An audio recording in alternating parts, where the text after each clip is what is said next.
You brought out a national treasure, wild blood Ganoderma. But the state-run station master only offered you 20 yuan to send you away. But you didn't even beg. Instead, you knocked his teeth out. Just because you were too honest in your past life, you ended up losing everything. Now you get to live again. You've seen through human greed. From now on, you'll never wrong yourself again. Right then, Linda heard a crisp ding in his head. A mechanical voice blasted out. Wilderness Beast King system activated. Host status, healthy. Starter pack has been given. Gained 1 TAMING point. Linda froze, gritting his molars hard. A second chance at life. And now a cheat too. This time, if anyone dares touch a single hair on his sister. If anyone dares lay a hand on his sister, he'll chop their hand off. Clang. A rusty iron pot in the yard got kicked over. It rolled a few times in the mud. Linda, stop playing dead in there. Get out here right now. Bang! The shabby wooden door was kicked open. The hinges broke off. Dust flew everywhere. Underling of the village thug, Lei Guzi entered with a tough guy covered in scars. Lei Guzi was holding a thick wooden stick. He pointed at Lin Yi's nose and cursed. The 50 yuan you owe brother Long is due. If you can't pay up today, that sick one in the other room has to come with me. Lin Yi rolled out of bed, blocking the door to the back room. He stared hard at Lei Guzi. 50 yuan in 88 was a big deal. Even 3 months of hard labor couldn't save that much. He borrowed that loan for his sister's medicine. The interest is clearly set to kill him. I'll pay it back. You're not taking anyone today, Lin, the said coldly. Lei Guzi grinned. He laughed with the thug behind him and went, oh wow, feisty now. Finally got a backbone, huh? What are you gonna pay with? With your worthless life? The flesh on his face twitched. He raised his stick and charged for the back room. Not only am I taking someone, I'll ruin you first. Lin, the bent his knees. Muscles tense, about to risk it all, when overhead, the thatch, and the rafters made a rustling sound. A snake with a bright green tail tipped with red was creeping down the rafters. Trimeresurus stejnegeri. This thing is notorious for its venom in the 10,000 mountains. If it bites you, you won't last 7 steps. He stared at the loud, shouting Lei Guzi. The snake's triangular head arched up, preparing to strike. System voice chimed again. Detected high-risk creature, Trimeresurus stejnegeri. Use 1 tame point to subdue? Tame, Linda shouted in his mind. A hot rush poured from his head through his whole body. His eyes heated up. His blood boiled. Taming successful. Gained shared ability. Thermal vision. Gained passive skill. Basic poison resistance. Linda blinked hard. The world in front of him changed. Lei Guzi and the tough guy became 2 glowing red and yellow figures. Lei Guzi was still yelling curses. His neck and chest glowed bright red. Linda looked back at the room behind him. He could see right through the wooden wall. There was a reddish figure lying in bed. That was his feverish sister. Even the tiny mouse in the corner hole showed up as a little red dot. Lin Yi felt confident now. Lei Guzi saw Linda standing there stunned, looked around and thought he was scared stupid. He spat and came over. Playing dead, huh? I'll bust your damn legs first. He gripped the stick tight in both hands, raising it over his head. Lin Yi sneered and didn't dodge. He thought to himself. The green pit viper on the rafter got the order. It shot out like a flash. Lei Guzi's neck turned cold.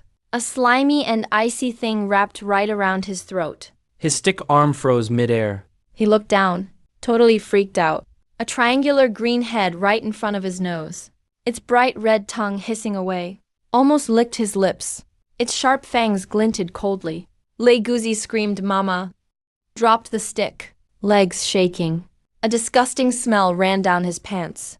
It pooled in the mud. The tough guy plastered himself to the wall in terror. Face pale, not even daring to breathe. That's a Trimeresurus stejnegeri. You'd run if you just saw one. Now it's wrapped around someone's neck. Who would dare move? Linda walked over slowly. Go ahead, try moving, he said. Right in front of the 2 of them. He grabbed the viper's head without fear. Guzi's eyes went wide, thinking the snake would bite. He squeezed his eyes shut, waiting to die. The tough guy covered his eyes too. But this deadly viper didn't bite anyone. Instead, it coiled once around Lin Yi's wrist, rubbing against his thumb. Lindy, to test his poison resistance, put his finger near the snake's mouth. The viper gave a light bite. Venom injected. Linyi just felt a slight tingle in his finger. Not even a red mark left. His body absorbed the venom. Leguzi stared in disbelief. Is Lin some kind of monster? Even the venomous snake listens to him. Got bitten and nothing happened. Lei Gaozi's legs gave out, and he dropped to his knees, sobbing, "Brother, the grandpa, I was wrong. My mouth got ahead of me." Lei Guzi kowtowed repeatedly, face covered in tears and snot. He changed his tune about the money. Begging, "Please just get that ancestor away from me. I got a family to feed." Behind him, the tough guy's knees shook, hugging the wall trying to sneak out. Linyi glared at the kneeling Guzi. "Get lost," he said. "Tell Zhao Hailong. I'll pay him back tomorrow with interest. If he steps foot in my house again, that snake will be around his neck next time." Lei Guzi kept saying yes, yes, yes. "I'll tell him, really. I swear I'll tell him." Lei Guzi scrambled and crawled out. Linyi kicked the tough guy out too. The pit viper still wrapped docilely around his arm. Linyi watched them vanish, then patted the obedient viper on his wrist, pushed open the broken door and went inside. The room smelled musty. His 12-year-old sister Lin Xiaoyao lay on a broken wooden bed, covered with a tattered quilt. Her body was skin and bones. Her lips cracked and dry. She heard the noise. Lin Xiaoyao opened her eyes. Her voice was so tiny, like a mosquito's. She called brother. Lin, that sat beside her bed, touched her forehead and said, "It's okay now. The bad guys are gone." "She's a little feverish, been running a mild fever for days. They don't even have a few pennies left for fever medicine. There's no money at all. The rice jar's been empty forever. Not a single grain left." Her belly growled from under the covers. Lin Xiaoya shrank back embarrassed. Lin gritted his teeth in secret. In his last life, he failed to protect his sister. Now that I can handle snakes, I'll never let him go hungry again. Zhao Hailong will definitely come back tomorrow. Just scaring him with snakes isn't enough. I need to make money fast to save our home and get something good for my sister to eat. Linda said, "Little one, just sleep for a bit, okay? I'll check the back of the mountain. I'll find you something good to eat." Linda grabbed the old machete from the corner and headed out the door. Behind the house stands the vast primeval forest. In 1988, the rainforest was untouched. Tall trees blocked out the sky. The ground was so thick with dead leaves, they'd bury your ankles. This place is full of treasures, but also loaded with snakes and wild boars. Even old hunters don't dare to go deep. Linda hadn't gone far into the woods. Suddenly, yellowish-green mist rose ahead. It rolled low along the ground, enough to kill a big deer. That's poisonous miasma. One breath and you'd drop dead, become fertilizer. If this was before, Linda would have turned right back. But now things are different. A ding went off in his head. He'd just tamed a bamboo pit viper. Now he had snake skills, thermal vision. His eyes suddenly felt so clear. He opened them again and the whole world changed. Tree trunks glowed blue and black, all cold shades. And that poisonous miasma ahead, spewing from decaying thunderground, was warmed by the earth's heat. It showed up as a dark red patch. He grinned. With these eyes, the jungle's easier than a city street. He locked onto the dark red mist. Spotted a safe gap between two thick patches. A blue-black path in between. He gripped the machete and stepped forward. Slipped left and right like an eel. Didn't even brush the poisonous fog with his clothes. He crossed the miasma easily. There was a shady slope ahead. Linda switched off his skill, let his eyes rest a bit, then turned thermal vision back on, scanning around.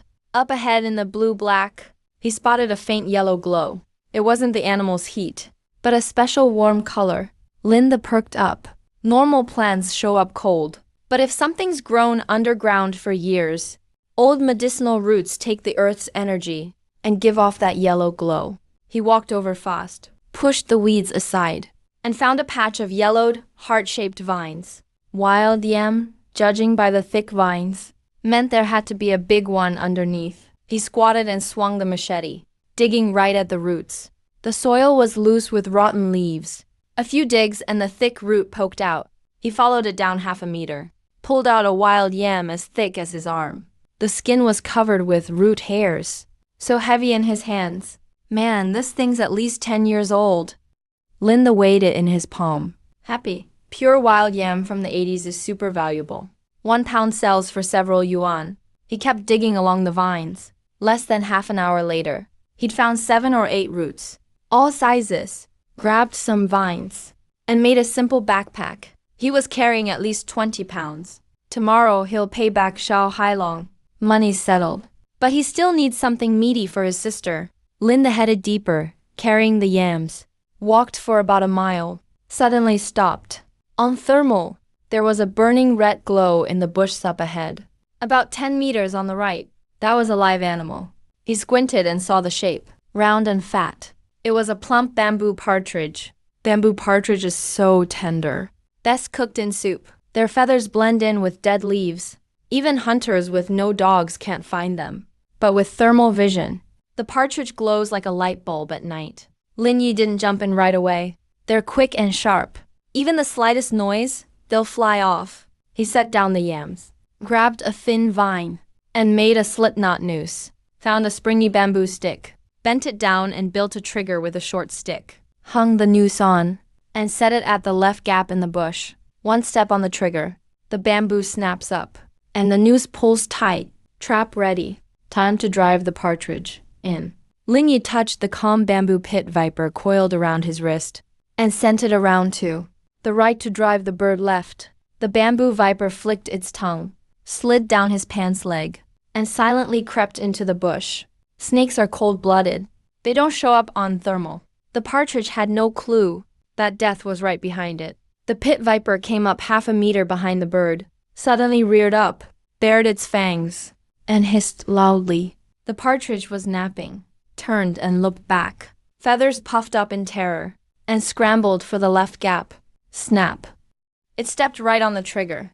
The bamboo whipped straight up, whistling through the air, and the noose yanked tight, grabbing its right leg. The 3-pound bamboo partridge dangled upside down, flapping desperately. Linda walked over, grabbed it by the neck, and squeezed. The partridge twitched, then went limp. He tied it up tight with vines, lifted it and said, "Nice and fat. We'll have chicken soup tonight." With 20 pounds of yam on his back, and a fat partridge in hand, he headed home. Thanks to thermal vision, he avoided snakes in the branches and boar dens, made it home safe. As soon as he pushed open the gate, he heard his sister coughing weakly. He left the yams in the yard, and took the chicken into the kitchen, boiled water, plucked the bird, gutted it, and moved fast. Cleaned up everything, picked a small yam, chopped it up and started the fire, added the chicken and yam to the pot, poured in water and covered it. Soon enough, the pot was steaming. The meat and yam smelled amazing. Lying in bed, Lin Xiaoya smelled it, and her stomach rumbled even louder once the meat was tender. Linda ladled a big bowl and brought it to her bedside. Linda said, "Hey, little one, get up and have some soup." Lin Xiaoya struggled to sit up, staring at the golden broth and the tender white meat. She swallowed a big mouthful of drool. Her eyes turned red. Lin Xiaoya asked, "Brother, where'd you get the chicken? Didn't we run out of money?" Linda said, "Caught it in the mountain. Your brother's got skills now." He blew on the soup, scooped up meat and fed her. Sighed, "Eat up, so you get better. Tomorrow I'll sell the yam in town and repay Zhao Hailong's debt. After that, we'll eat meat every day." Lin Xiaoya gulped down the soup. Tears kept rolling down. He hasn't had a full meal in months. It's been months since he tasted meat this good. After a big bowl of hot soup, some color came back to his face. Sweat beaded on his forehead. He felt a lot better. He watched his sister fall asleep after eating. She was still smiling in her sleep. Linda went outside with his empty bowl. The night wind blew past. Beastly howls echoed through the mountains. Lin sat on a wooden stool in the main room. He stayed up, clutching a rusty hatchet. Yesterday, he drove off Xiao Hailong's debt collectors. This isn't over yet? Xiao Hailong has been a bully in town for years. He's got thugs under him. And he's got guns. Fists alone. Don't scare Linda. But his sick little sister is behind him. A head-on fight isn't an option. He needs something for protection. He got up and went to the backyard. Picked out 2 thick sun-dried bamboo poles. Old, hard, and tough bamboo. Back inside, he scraped off the rust from his hatchet. With one chop, The bamboo split open. Following the grain, he split the bamboo into strips 2 fingers wide. Lit a charcoal fire. Put the strips over the flame to roast. As oil seeped out, he bent both ends of the strips toward the middle while hot, curving them.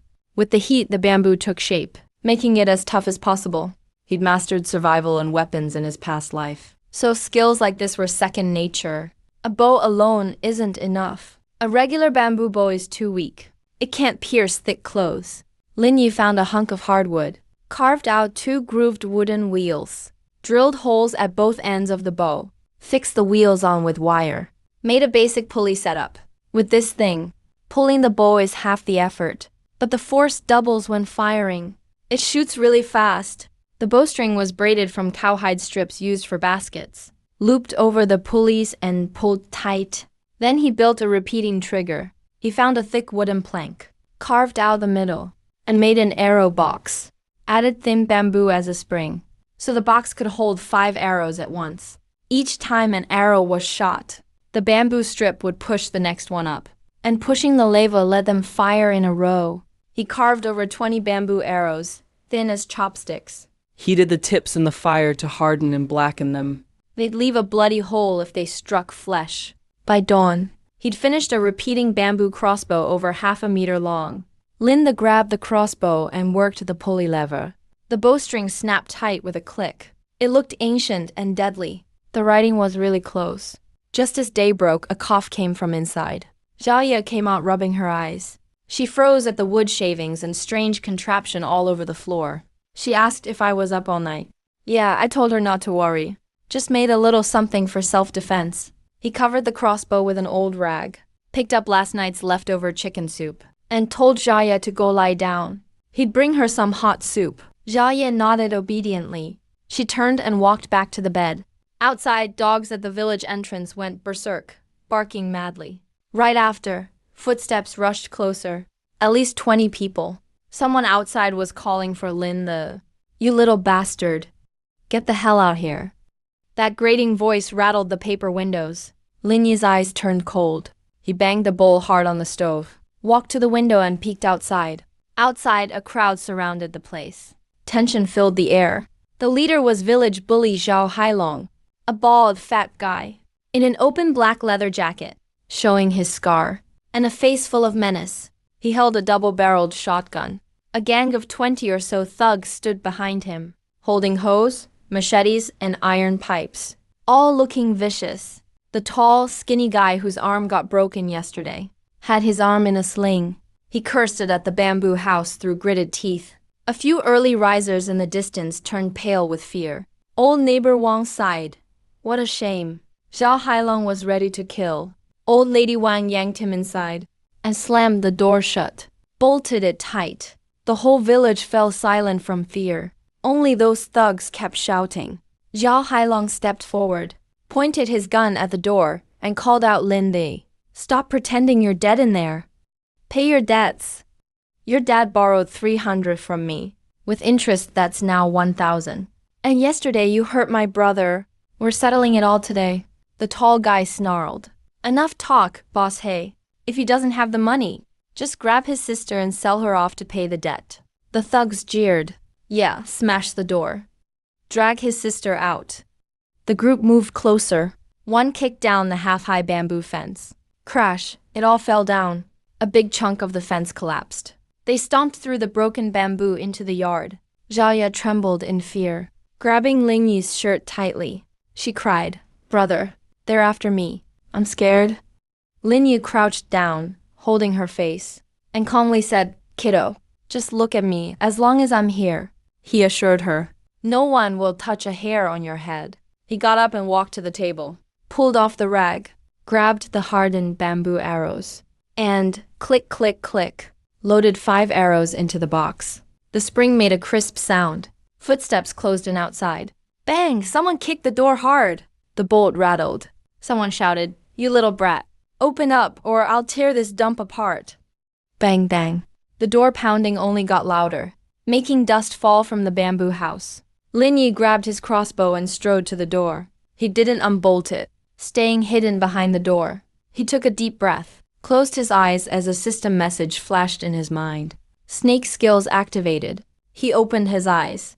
Lin Yi's black irises had changed. The pupils now thin, vertical slits, like a cold-blooded animal. The world lost its color, turning dark blue. Thermal snake vision switched on. Through the door, he saw where everyone was outside. Each movement a glowing red figure. Two red shapes pressed close by the entrance, swinging their arms to pound the door. The brightest heat was their hearts. A few steps back stood the brightest, fattest figure, holding a long, cold-looking object. That was the temperature of a metal gun barrel. No doubt that was Zhao Hailong with the gun, hiding behind the leaders. By the window crouched three more red shapes, with two more sneaking around the right corner. These guys even know how to flank. Linda sneered. With thermal vision, they might as well be naked on the snow. He raised his right arm, Aimed the crossbow straight ahead. Finger on the trigger. The bowstring snaps. The door sound stops. Zhao Hailong shouted impatiently, "Damn, this door is solid. Move aside, I'll blast it open with a shot." In thermal vision, the fat red figure stepped forward, raised a long cold object. Now's the time. Lin yanked the bolt with his left hand. The wooden door swung wide open. Zhao Hailong was aiming his homemade gun. He just put his finger on the trigger. The sudden noise startled him. His fleshy face twitched hard, about to curse out loud. But the words got stuck in his throat, because he saw a strange-looking bamboo crossbow. Lin stood in the doorway, his eyes cold as an icy winter pit. He didn't say a single word. Didn't even blink? His finger pulled the wooden trigger. A deep muffled twang echoed, exploding in the yard. Alonzo's tense bowstring snapped back hard, unleashing terrifying force, all focused into a sharp bamboo dart. The dart was too fast to see. Sliced through the air, whistling right at Zhao Hailong. Zhao Hailong reflexively tried to fire, but in Lin Yi's thermal vision, his movement looked like slow motion. A crisp cracking sound. Wood splinters exploded instantly and shot deep into the wooden stock. The huge momentum split the iron-wrapped hardwood stock, blasting it into pieces. Sharp wooden splinters flew everywhere. Zhao Hailong let out a pig-like scream, both hands shaken till his palms split. Blood poured down his hands. The heavy homemade gun was ruined. It slipped and fell into the mud. Zhao Hailong clutched his bleeding hand, stumbled back several steps. Pain twisted his face up. He stared at the broken gun on the ground, his mind buzzing. Cold sweat broke out on his back. That was solid hardwood. Yet a single bamboo dart blew it to bits. If that hit a person's head, it'd explode like a watermelon. The two goons by the door finally reacted, shouted Boss, looking at Zhao Hailong's bloody hands. Their eyes almost popped out. Zhao Hailong yelled, "What are you idiots doing? Why are you all just standing there? Kill him for me. Finish him off. He's been bullying people in the village for years, always getting his way. Never taken a loss like this. If he can't handle this poor punk today, Zhao Hailong, how's he supposed to run things around here again?" Hearing the boss speak, all the thugs in the yard turned red-eyed. 3 crouched by the left window, 2 coming around the right wall, and 2 by the door. 7 of them total, wielding machetes, iron rods, hoe handles, all looking vicious, yelling as they charged at Linda. The 7 guys closing in from all sides, trapping Linda at the main door. If it were the old Lindy, he would have been beaten down by now, probably with several broken bones. But with his snake ray thermal vision, he saw every move the 7 attackers made. Nothing secret at all. The heat from their bodies clearly showed which direction they'd attack, how tense their muscles were, even which foot they'd move next.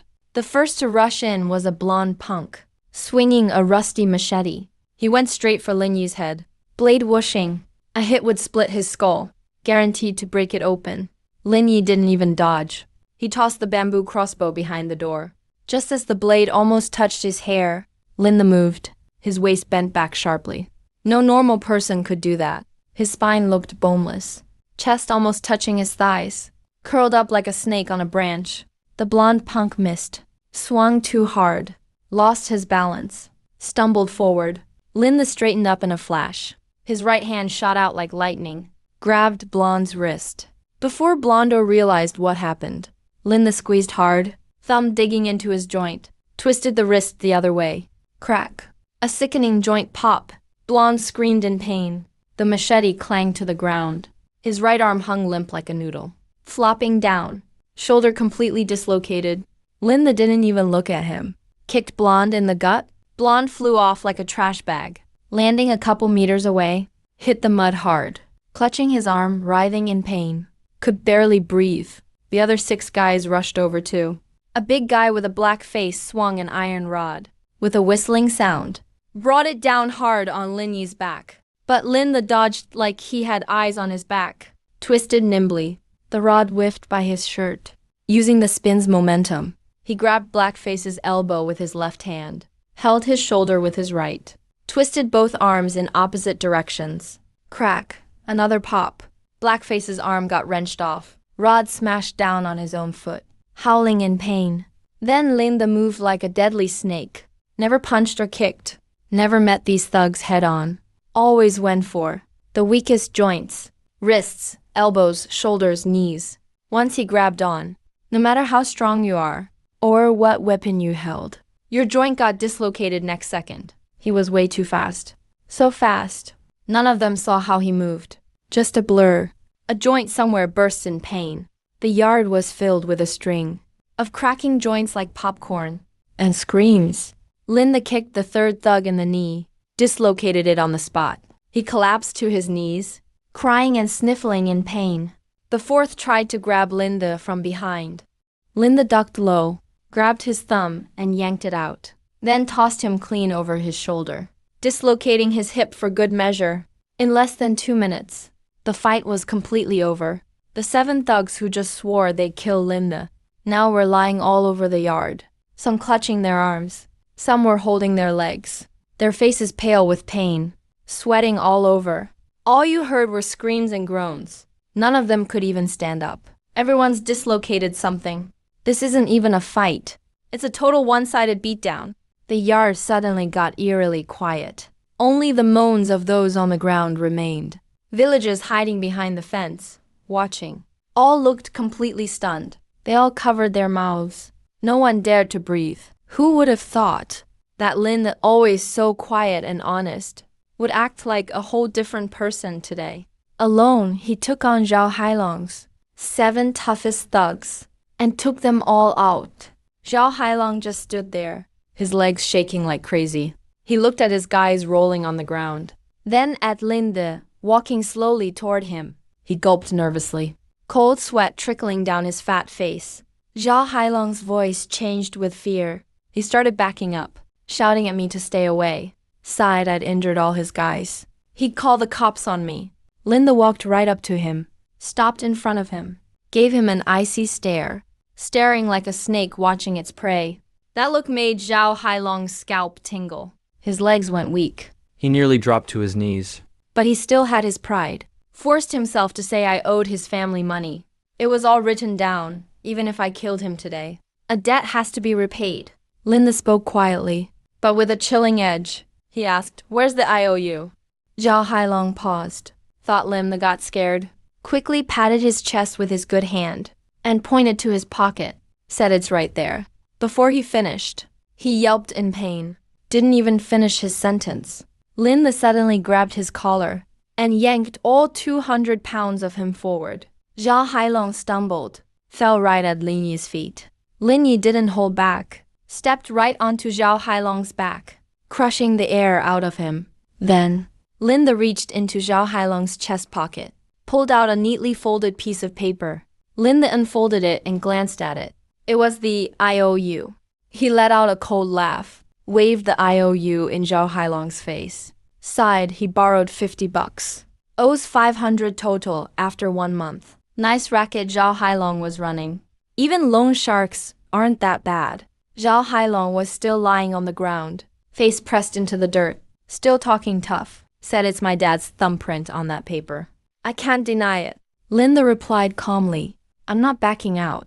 Zhao Hailong looked relieved, just about to say something, when Linda grabbed each side of the IOU, and with a rip, tore it right in half. Then a few more rips, the IOU with the red fingerprint. was shredded to tiny pieces by Linda. Zhao Hailong panicked, struggled to get up, asked what I was doing. How dare I tear up his IOU? Linda pressed down harder with his foot. With a thud, Zhao Hailong's face smashed back into the dirt. Ate a mouthful of mud. Linda flicked his hand. The shredded paper landed all over Zhao Hailong's face. Linda looked down and said coldly, I leave him the $50 even. My dad already gave him 2 baskets of wild goods back then. Starting today, our family doesn't owe him a cent.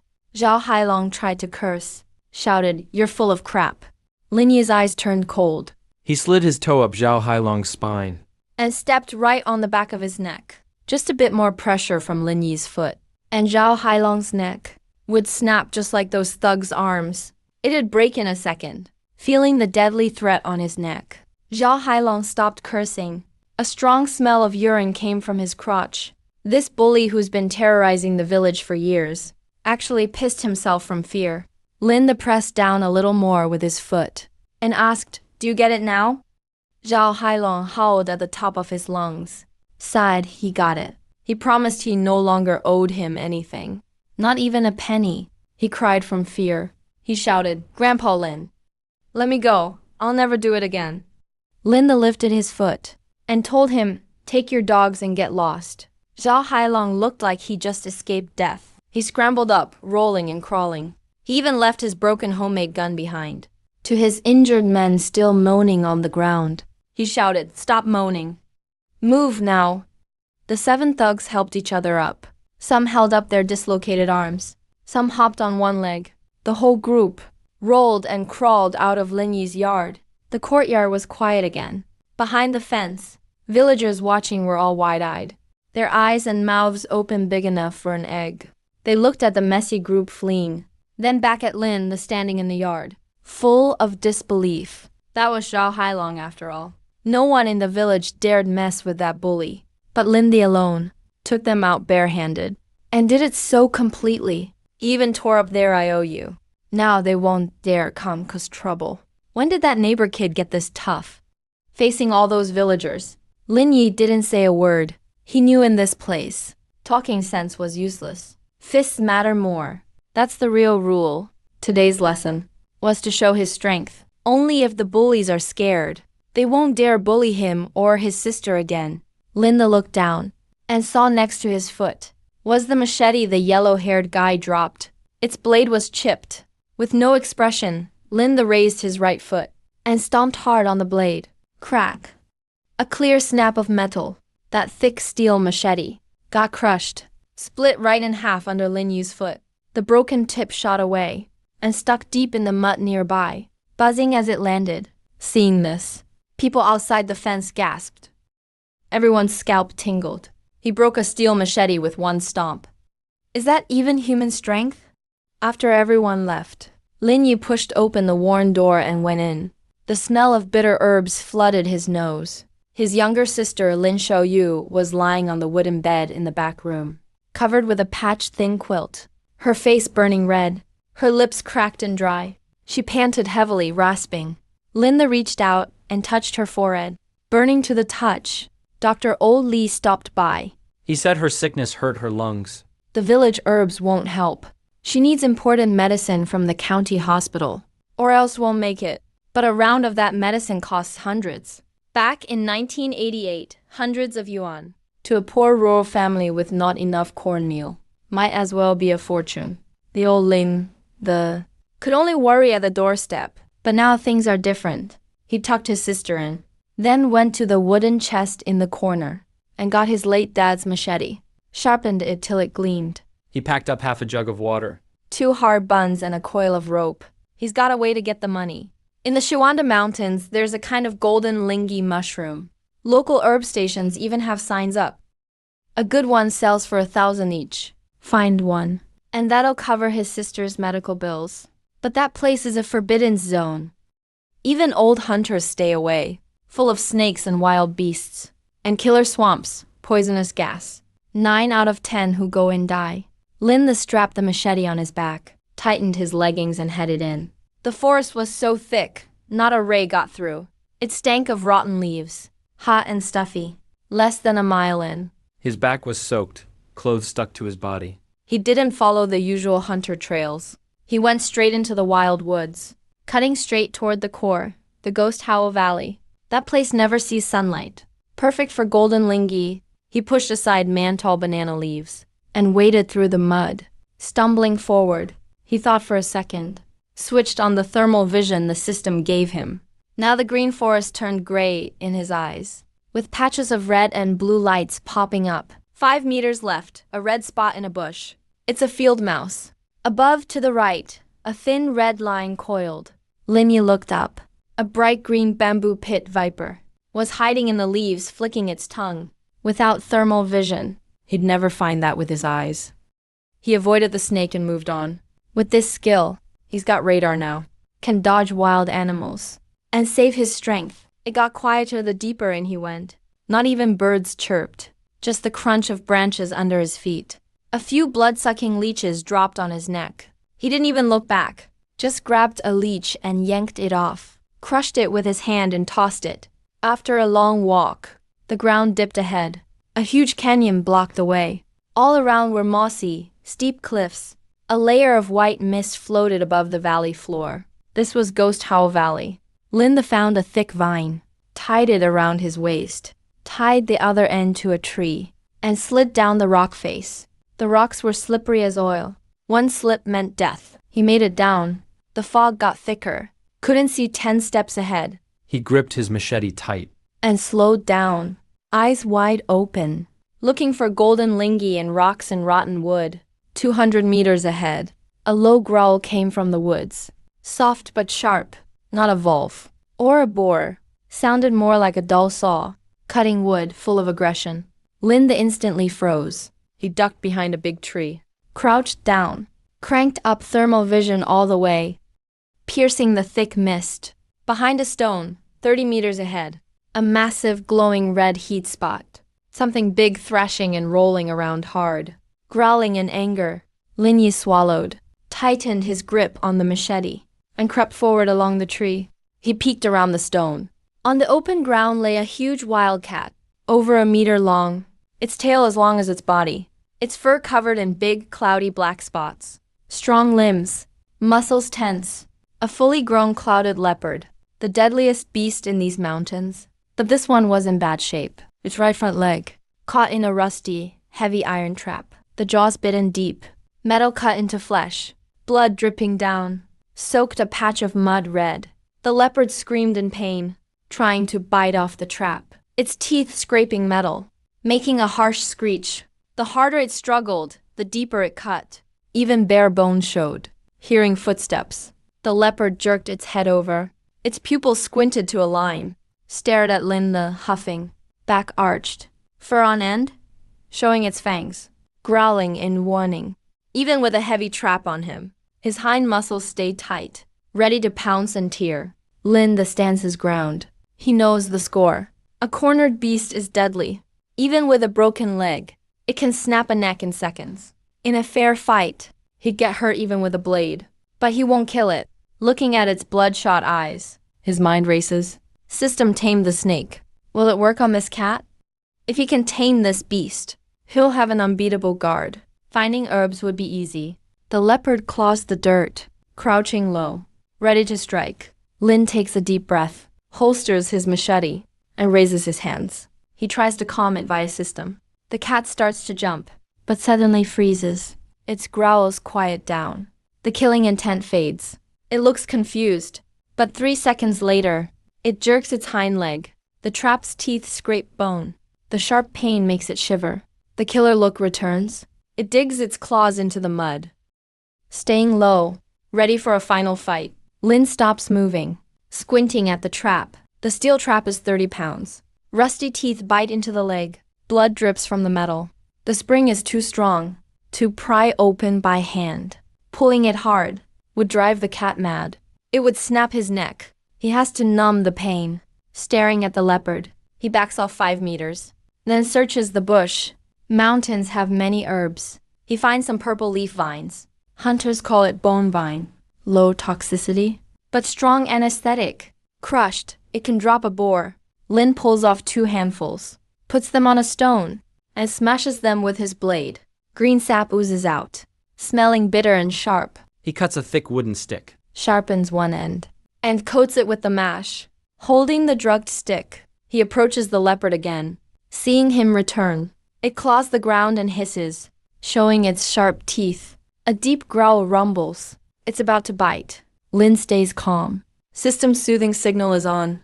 He moves closer step by step. Just as it pounces, Lin sees his chance, thrusts the stick forward, and jams it in its mouth.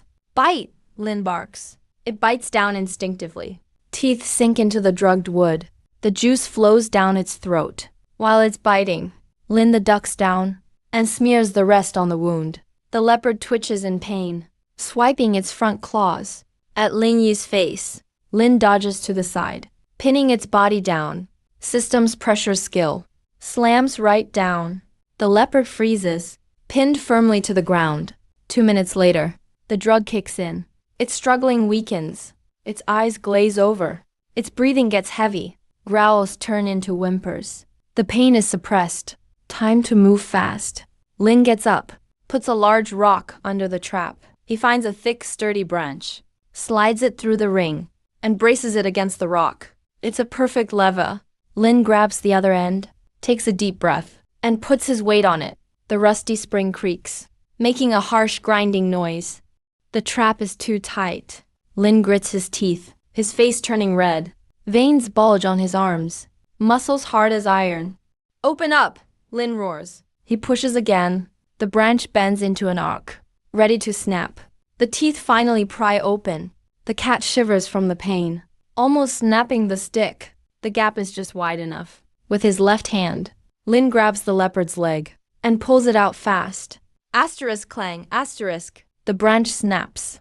The iron teeth slam together. Sparks fly everywhere. As soon as its leg is free, pain and shock wake the beast. Even with a bad leg, it flips up using its core. Mouth open, a wild scent hits. It lunges for Lin's throat. It's too close to dodge, so he doesn't. He stares into its eyes. Pressure and tame commands. Hit it like a sledgehammer. The cat is stunned. It's struck like lightning. Its movement stops midair. It falls and rolls on the ground, getting up to shake its head. The wild killing intent is gone. It limps over to Linda, bows its head, and rubs his leg like a cat. A ding sounds in his head.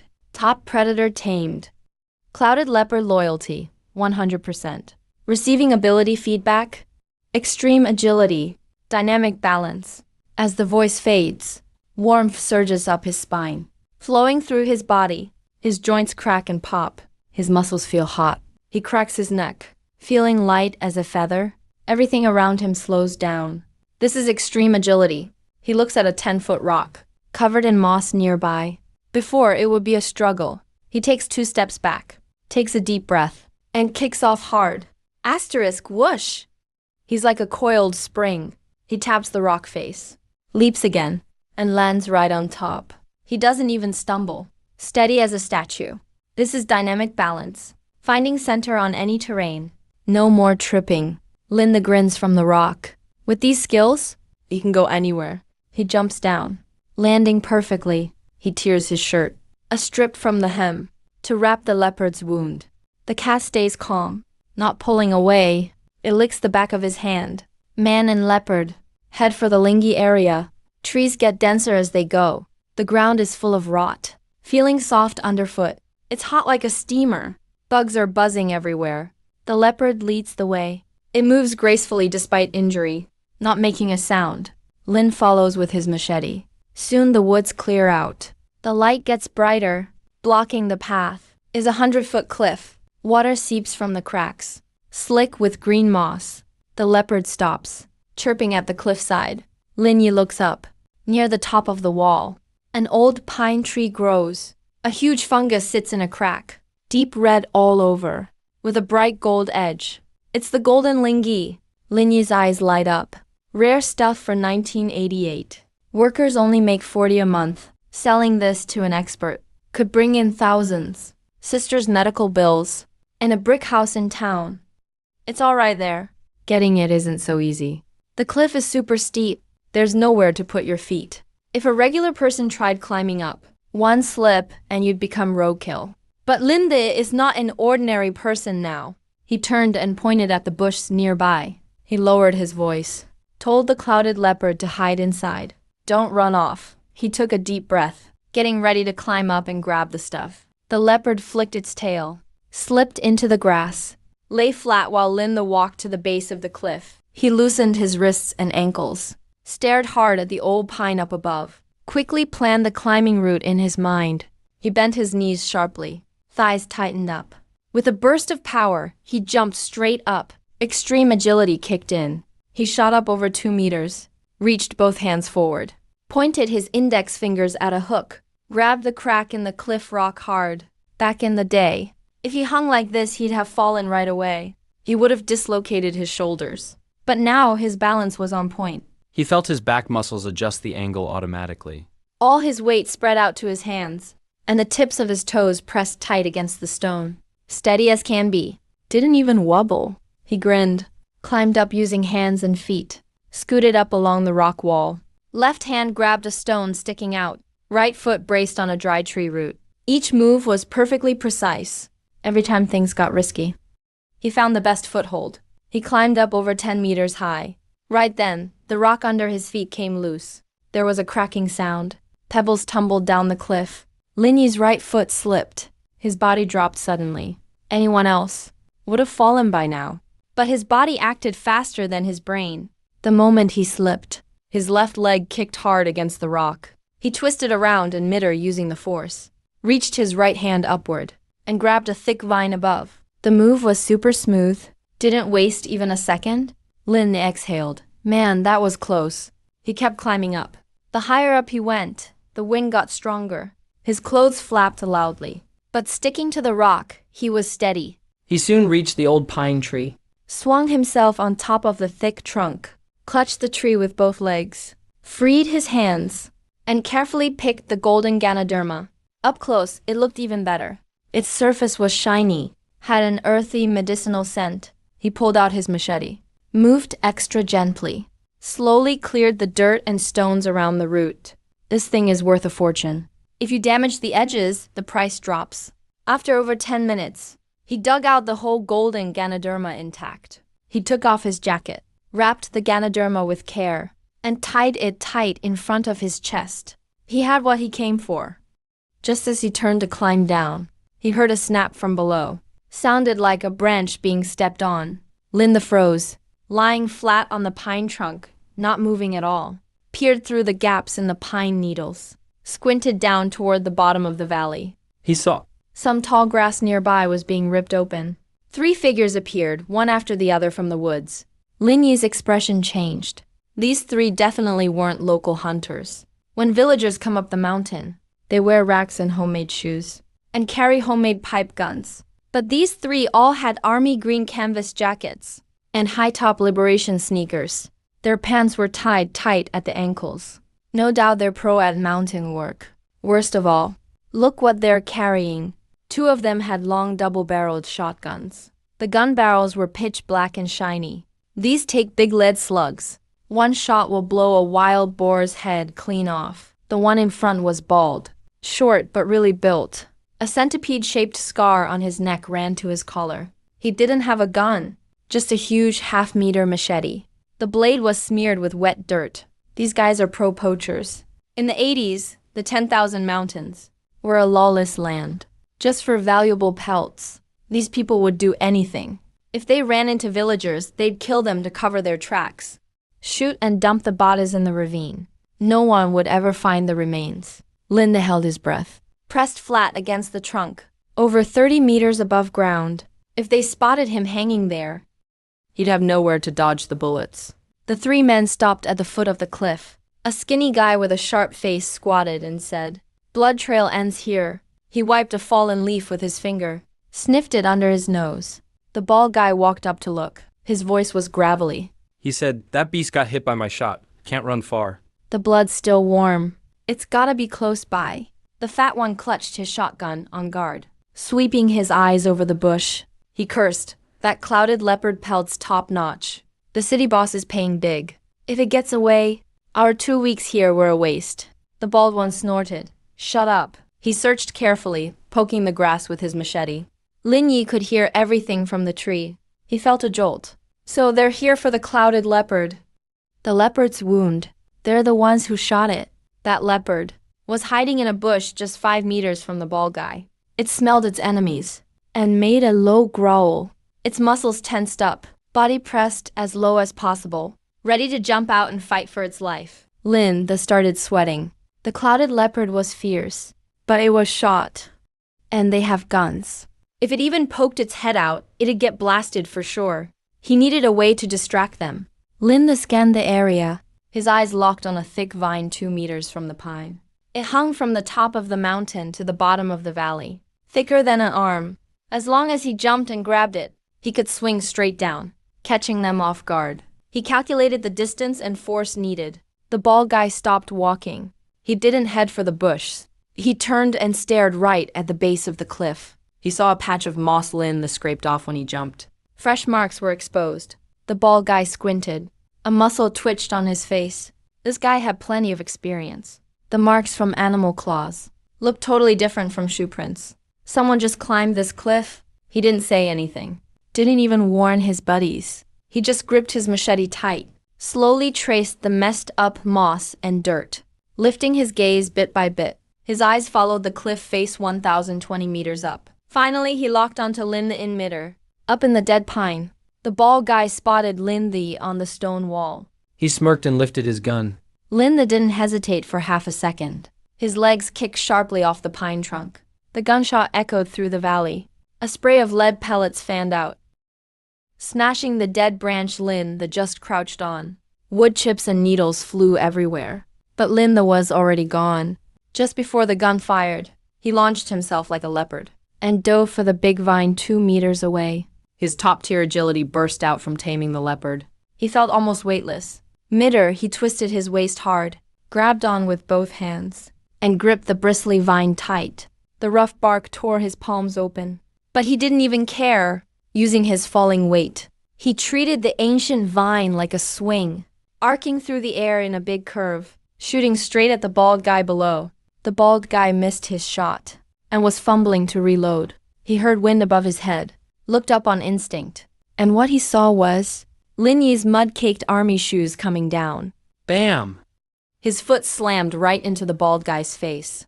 Backed by all that momentum from the swing, the impact was massive. The bald guy didn't even make a sound. His nose cracked on the spot. He flew off like a rag doll, slammed hard into the rocks. His eyes rolled back, and he blacked out completely. His shotgun flew far away, fell into the bush. The other 2 guys looked around, heard something, turned and saw their boss, who got kicked through the air by Lin, dropping from above. They turned pale with fright. The skinny guy screamed, "Ghost!" dropped his machete, spun around and dove into the woods. The fat guy reacted a beat late, saw his buddy running, then rolled and scrambled after him, too scared to even pick up his flashlight. Lin landed steadily, bent his legs to absorb. The impact. Moved so lightly it was nothing like a guy over 100 pounds. He didn't bother chasing those 2 thugs. These mountains are complicated. Chasing those terrified guys would just waste energy. Lin strode up to the bald guy, kicked the hunting rifle aside. Baldy's face was covered in blood, laying there not moving at all. Lin pulled off the guy's belt and took off his shoelaces, tied his arms behind his back, and fastened him to a big tree. Still not feeling safe after tying him, he grabbed a thick branch and shoved it in his mouth, and tied it tight with a rag. These poachers are all desperate guys. When he wakes up, if he screams, that's trouble. I'll just leave him here, go report it at the town later. Let the cops deal with him. Threat handled. Lin Yi looked up at the rock wall. The mother clouded leopard lay in a crevice, watching him carefully.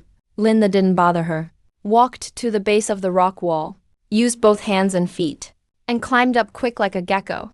With his extreme agility, this steep cliff was a breeze for him, as easy as walking on flat ground. In under 2 minutes, he climbed up to the blood Ganoderma.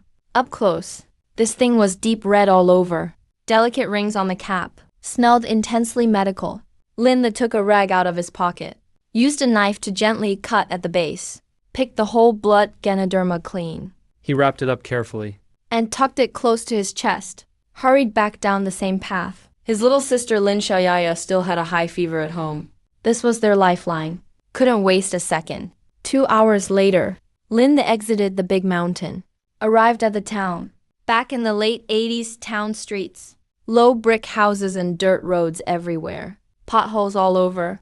A few tractors rattled by, kicking up yellow dust, faded slogans taped to the power poles.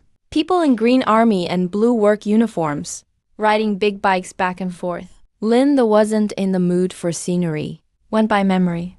Headed straight for the state-owned specialty store at the East End. Only place in town that could buy rare herbs. The place reeked of medicinal herbs. Behind the counter was a guy with slicked back hair, white shirt, middle-aged, drinking from an enamel mug. That was Wang Fugui, the greedy store manager everyone knew. Lin walked right up, put his rag bundle on the counter, opened it up layer by layer. The dark red blood Ganoderma showed itself. Medicine aroma spread instantly. Wang Fugui's droopy eyes went wide open, put down his mug, leaned in, throat bobbing as he stared. But he quickly hid his greed, faked a frown, poked at the edges with 2 fingers, annoyed. Wang snorted. What the heck is this mushroom? Looked down on Linna, all muddy and ragged, while the color's quite red. Probably just from some rotten log. Probably just a poisonous mushroom. Kid, this is a real buying station. We don't take random wild stuff like this. Linda sneered, braced both hands on the glass counter, stared Wang Fugui down. Lin, said manager Wang. Come on, that's not cool. You think I'm some clueless peasant? Lin tapped the cap. Some fine dark red powder got on his fingertip. He said, look closely. This is pure wild blood Ganoderma. See how thick the cap is? Check the ring patterns underneath. This is at least 50 years old. And this spore powder, so dark it's almost purple. And you call this poison? From rotten wood? Wang Fugui's face changed. Still wouldn't give in. You don't know squat. I say it's regular mushrooms. So it is. But you came a long way, so I'll give you something for the trouble. 20 yuan, leave the stuff. Take off now. 20 yuan could buy plenty of rice and noodles in 88. But a 50-year-old wild blood Ganoderma, that's daylight robbery. In the city pharmacy, it's worth at least hundreds. Lin Yi didn't argue. Grabbed the rag to wrap it up. Sad, you can keep your 20 yuan. Buy yourself a coffin.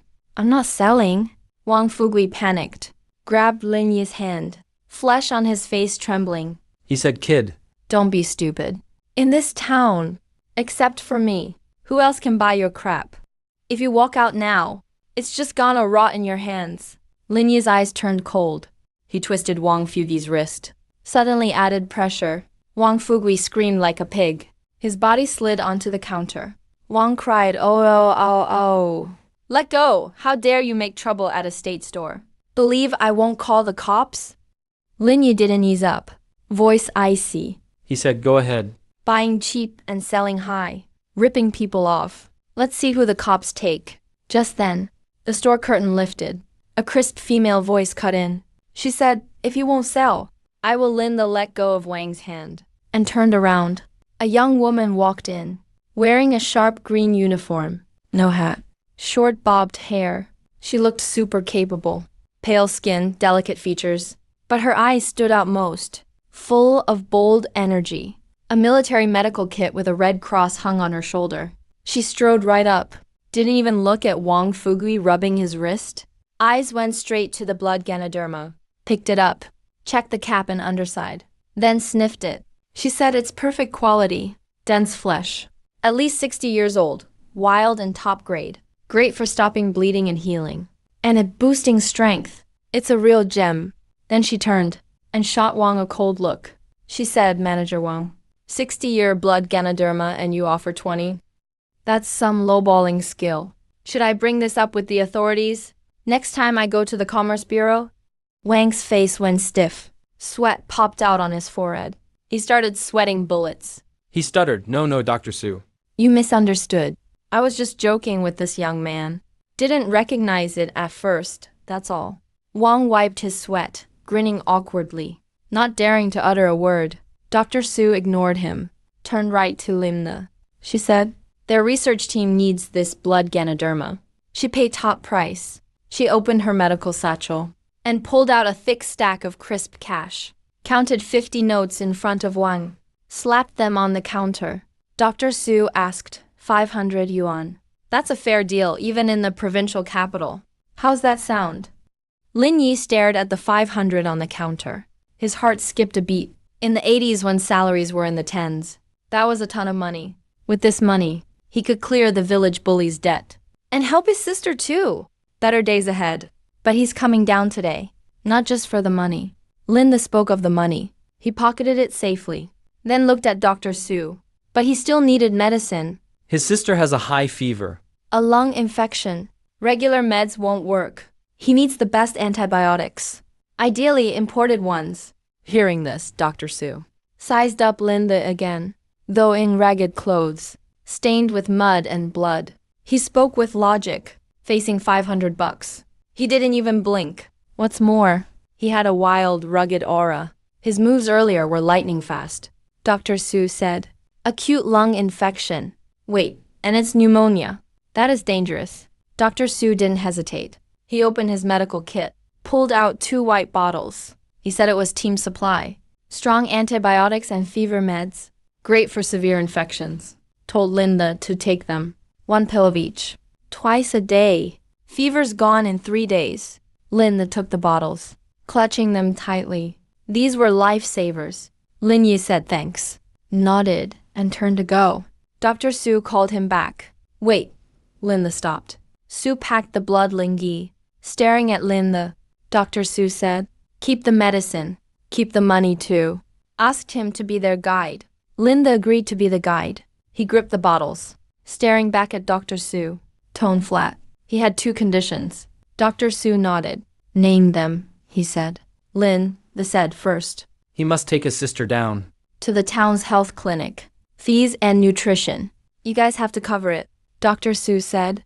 Done. We have the funds. I'll pay for it, Linda said second. Pointed at Su's military pack. I want a full set of gear. Machete, pack, boots, rope. You guys must have plenty of it. Dr. Su smiled. If you get us safely into the Shiwan core area, take whatever you want, Linda said. Deal. Ran home without another word. Back at the hut, he poured warm water, gave his sister the medicine. Lin Xia swallowed them. The imported meds worked. In less than 2 hours, the burning fever broke. Her breathing grew steady. Linda didn't delay, wrapped her in thick clothes, put her on his back, and headed to town.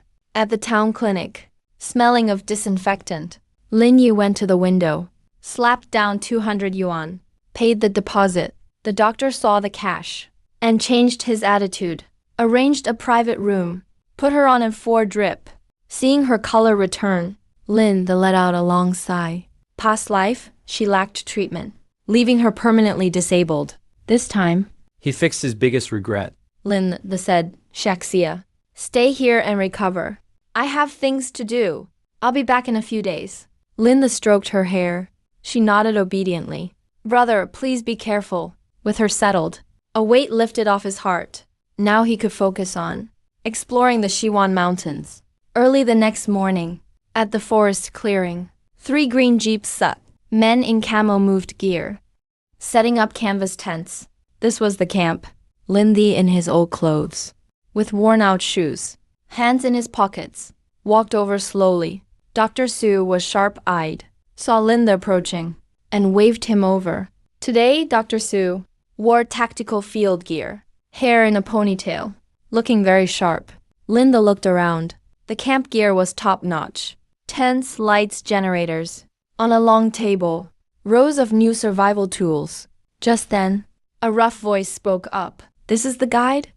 A man nearly 1.9 meters tall, covered in muscle, stretching his camo suit. He walked over. He had a crew cut, a scar on his face, chewing on a root. He sized up Linda. Full of disdain, Su said, Captain Zhang, let me introduce you. This is Linda, a local. He knows these mountains well. Zhang sneered, spat out the root. Doctor, are you kidding me? Where we're going is the heart of the range. It's a total dead zone. Snakes and bugs everywhere. Boars and bears all over. You pick this farm, kid. to lead, behind Zhang. Burly guards followed. Hearing this, They all burst out laughing. A guard said, "Yeah, this kid looks like a monkey. Forget wild beasts. 2 days on the trail. We'll probably kill him. We're on a mission, not babysitting. If we hit danger, we'll have to rescue him. He's just dead weight." Facing the mockery, Lin Yi didn't even blink. He ignored Zhang. Walked to the gear table. A black machete sat there. Lin Yi picked it up, checked its weight, then felt the edge. Linda nodded. Good steel, high carbon. Front heavy. Perfect for clearing brush. He looked satisfied. Then he took paracord, gave it a hard tug. Strong enough. Good for making traps. Zhang saw he was ignored. His face darkened. He was tough. Everyone usually respected him. today, A mountain kid ignored him. Zhang roared, "Kid, are you fucking deaf? I'm talking to you." Zhang stepped forward, reached out a huge hand, and grabbed for his collar. Dr. Su was startled, trying to stop him. "Zhang, don't." But Zhang was fast. His hand swiped at him. Just as his hand was about to touch him, Linda moved. Agility of the leopard activated. Linda, like a real predator, twisted at a sharp angle. He was too fast. So fast that no one could see his move. Left hand holding rope, right hand holding the blade. Asterisk swish, asterisk. With a flick, the rope became a blur, forming a slip knot instantly. Then a flick of his wrist. The knot flew to Zhang's feet. Captain Zhang charges forward. His foot lands right into the loop of the rope. Linda yanks the rope hard with his left hand. The loop tightens. It clamps down on Captain Zhang's ankle. Meanwhile, Lin Yi's right foot kicks hard next to the table. There's a box full of metal parts. Lin Yi's right foot kicks hard by the table. On the heavy equipment box, packed with metal parts.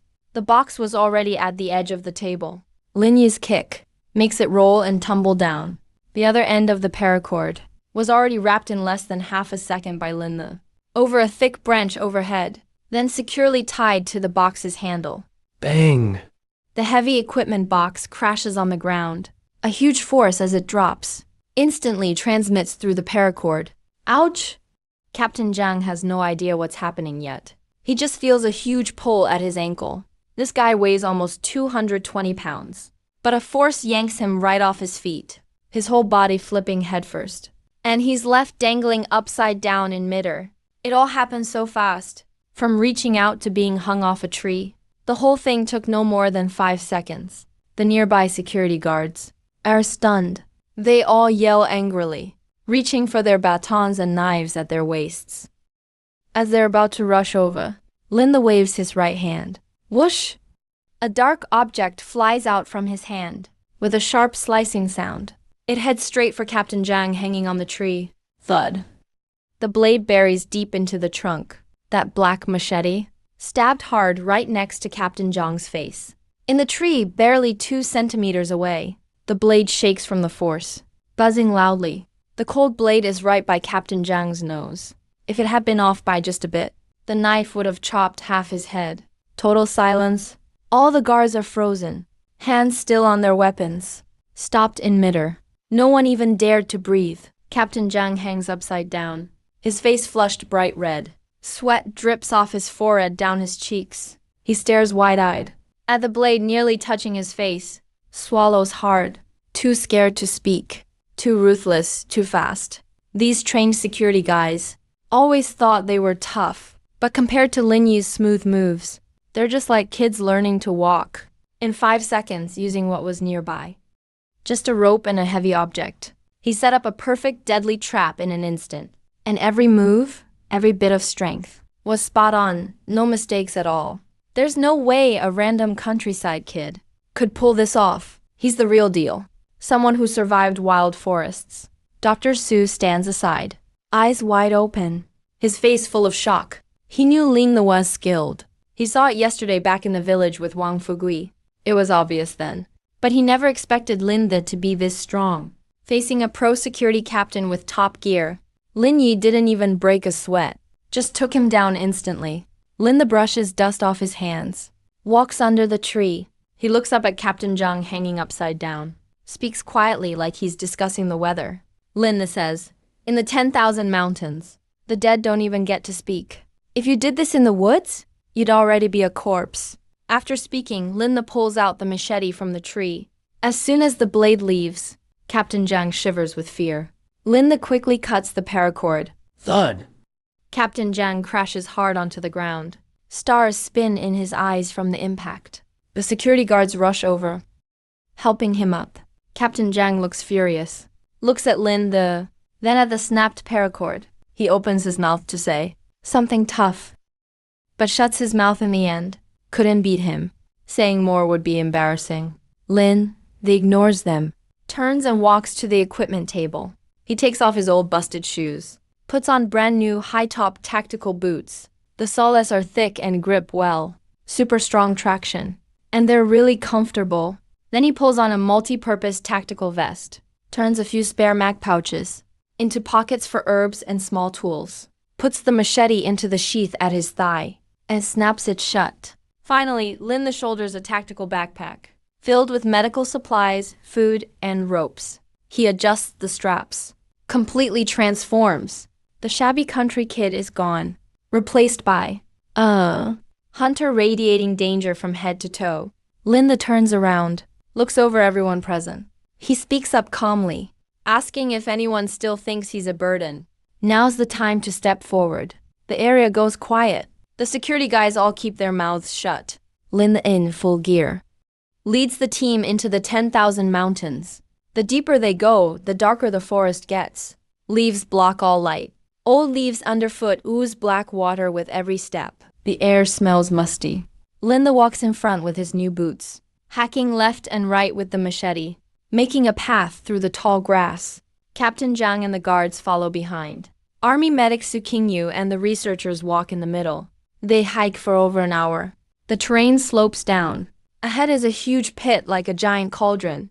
Linda stops sharply, raises his right fist to signal a stop. His instincts say something's wrong ahead. Not even a bug is making a noise in the pit. The silence is chilling. Zhang's subordinate, Daliu, asks why Linda stopped. He can't stop himself and slides down the slope. Says the spot's big enough. Perfect to take a break. Daliu keeps talking as he walks down about 10 meters. Lin Yi quickly shouts, "Don't go down." Too late. Daliu just reaches the bottom. His body freezes up, not even making a sound. Legs go limp. Collapses face first in the rotting leaves, not moving. Guard Zhao Zhao panics, shouts out. Daliu rushes down to help him. But right as he bends over, before even touching Ye Liu's clothes, his eyes roll back. He drops to the ground too, like a pile of mud. People in the back freak out. Captain Zhang, eyes red, curses, and tries to charge down. Linda reacts fast, grabs his tactical vest, yanks him back, and shoves him behind. Linda yells, "Are you crazy? That's a gas pit. Locals call it Silent Valley. You go down, you die." Su Qingyu peers at the slope. Her face turns pale and says it's high concentration CO2 buildup. Zhu Qingyu's voice shakes, says the pit can't vent. All the CO2 settles at the bottom. Go down, take 2 breaths, and you pass out from lack of oxygen. If you don't get pulled up in 5 minutes, you get brain death. Captain Zhang yanks at his hair. Eyes all red, says we didn't bring gas masks. So how do we save them? We can't just watch them die down there. He stomps his foot. Lin doesn't waste words. He takes off heavy gear, drops the backpack on the ground. A system prompt rings in his mind. Snake breath, holding ability activated. Heart rate slows. Oxygen use drops to minimum, agility maxed out. Legs powered up completely. Lin takes a deep breath, holds it tight in his lungs. Suddenly, he kicked off the ground, flipping head down. Like a wild leopard, he shot out. Captain Zhang and the others saw a blur. Linda had already reached the pit bottom, over 10 meters down. The CO2 at the bottom was thick enough to smell sour. A normal person would black out from one breath. But right now, Lin Yi's heart rate was barely above 10. He barely needed any oxygen. He dashed to the 2 men, grabbed Daliu's belt with one hand, yanked Zhao Zhao's collar with the other, powered up with both arms, lifted up 2 big guys, each about 170 pounds.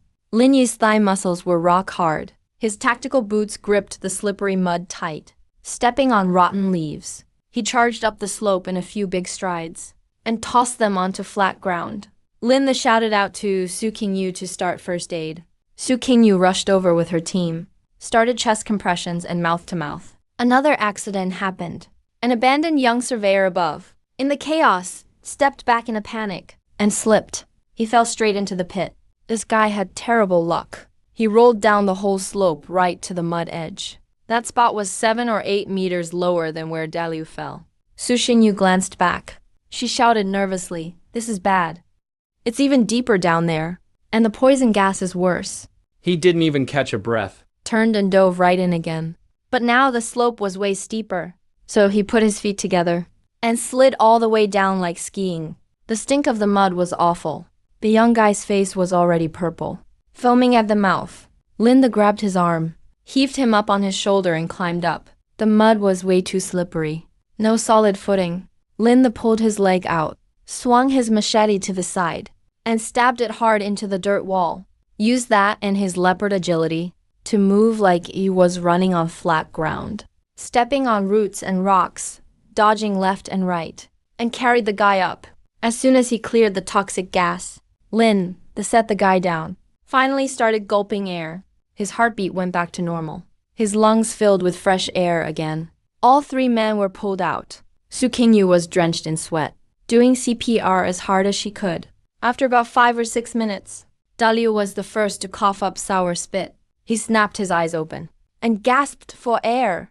Right after that, Zhao Zhao and the surveyor came around too. Color came back to their faces. They survived. Captain Zhang looked at his guys on the ground, then over at Lin, who barely even looked tired. He was speechless. That's a high concentration poison gas down there. A normal person can only hold their breath for a minute or so. And he climbed up a steep slope with a guy on his back. Takes crazy strength. No way you can hold your breath that long. But Linda went down twice and seemed fine, as if he was some kind of superhuman. Captain Zhang took a deep breath, walked right up to Linda, stood straight without a word, and saluted him by the book. He said, "Brother Lin." "I was blind just now. These 3 owe their lives to you. From now on, you have my full respect." Captain Zhang shouted out loud. Every other guard stood straight, all looking at Linda with respect. The survey team was completely convinced by Linda. The team kept moving deeper into the restricted zone. After a break, they moved on. Su Qingyu stared at Lin Yi's back, totally admiring him. And now Captain Zhang only took orders from Linda. Linda led the way in front, holding his machete, cutting vines as he walked. Then, above their heads, 2 faint, quick rustling sounds came from the tall trees. The others didn't notice anything. But Linda knew exactly what it meant. It was a secret signal from his leopard. He stopped walking, closed his eyes and listened. With the leopard's crazy reflexes, his senses were sharper than ever. The wind carried a faint smell of gunpowder and human sweat. Linda opened his eyes, turned to Captain Zhang and said, "Stop, someone's coming from behind." Captain Zhang was startled and grabbed his baton right away. He asked, "Who is it?" "And how many?" Linda snickered and said, "Who else? Those guys who escaped at the cliff. They're back for revenge. There's not just people. They brought dogs too." Hearing that, Su Qingyu turned pale. She asked, "What now?" "They must have guns." Lin Yu put his machete back at his waist, pointed ahead and said, "Follow this ditch. Go as fast as you can. Look for my markers. Don't stop or look back." Captain Zhang refused right away. He said, "I'm staying to help you." "I'm the security captain. How could I let the guide cover the rear alone?" Lin Yu stared at him and said flatly, "If you stay, you'll just get in the way. They have numbers and firepower. Alone in the woods. They can't even find me. Just go, stop arguing." Captain Zhang gritted his teeth, knowing Linda was right. Back in the pit, he'd seen Lin Yu's skills. This young man's abilities were off the charts. If he stayed, he'd slow everyone down. Captain Zhang said, "Brother Lin, be careful, we'll wait up ahead for you." He waved his hand and led the team straight into the dense woods. Once they were gone, Linda turned around and doubled back, scanned the area. This was a classic choke point. Both sides were 70 to 80-degree steep slopes, covered with thorny bush and fat logs. Only a mud path, less than 2 meters wide, in the middle. Linda powered up, and jumped up the left slope like a cat. With extreme agility, the slope felt flat to him. At the top, dead tree trunks were scattered everywhere, each one thick as a man. The bark was rotten, but inside it was hard as iron. Next to them, a pile of weathered stones, each as big as a watermelon. Linda drew his machete, chopped some thick, live vines, tough enough to tow a truck. He tied one end of a vine tightly to the biggest trunk, looped the other end around a live tree and knotted it. Then, with force, shoved the big trunk to the edge. Only the tight vine kept it from falling. He piled the rest of the trunks and dozens of rocks, all behind the main tree trunk. As soon as the vine was cut, all that would come crashing down like a landslide.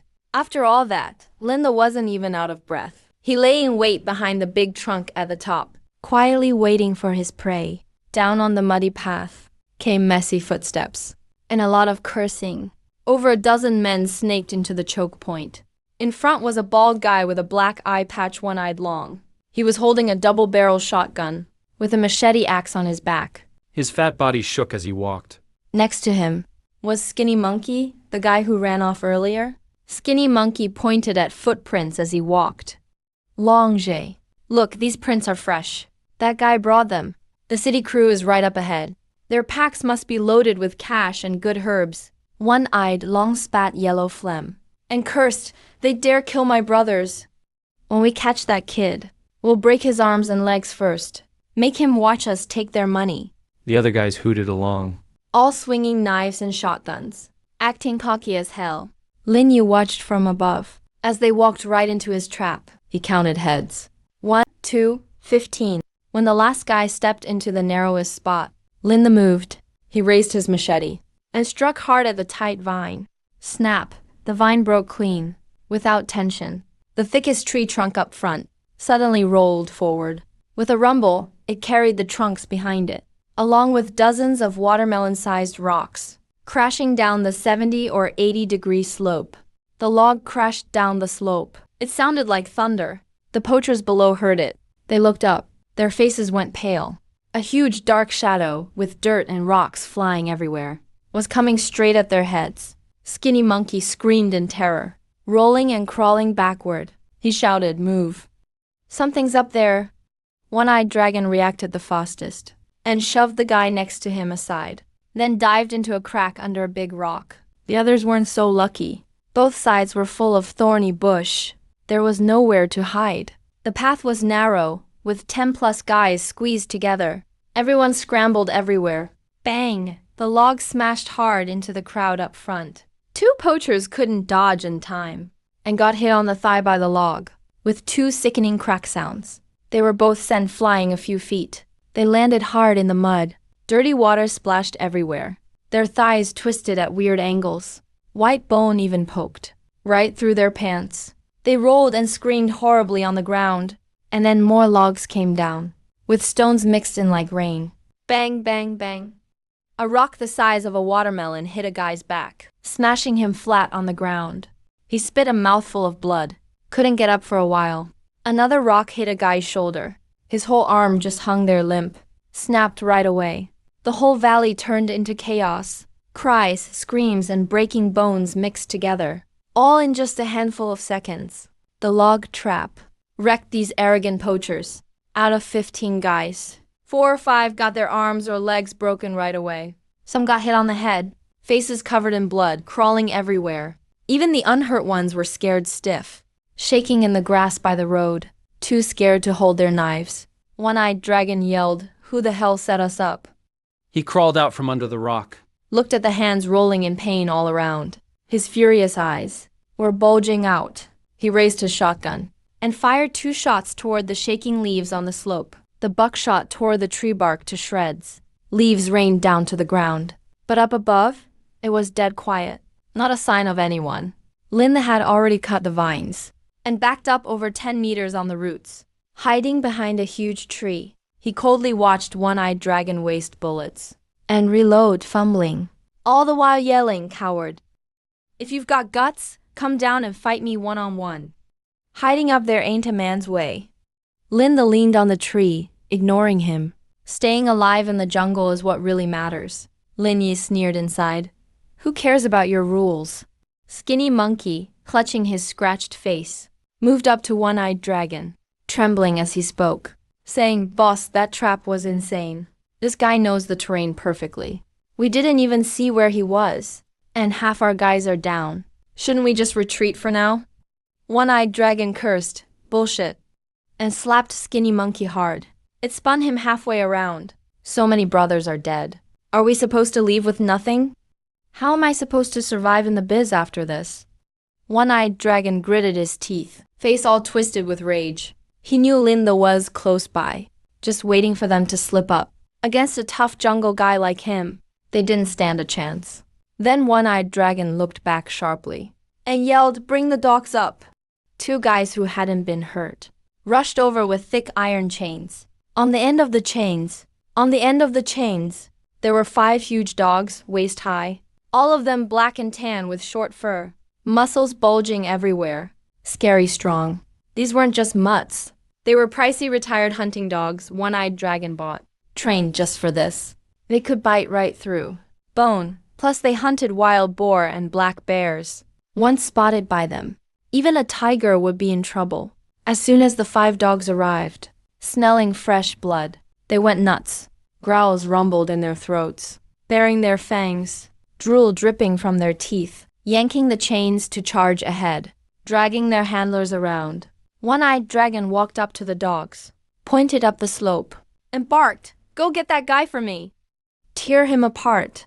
As soon as he finished, the handlers let go of the chains. The dogs picked up the scent and rushed madly toward Lindy.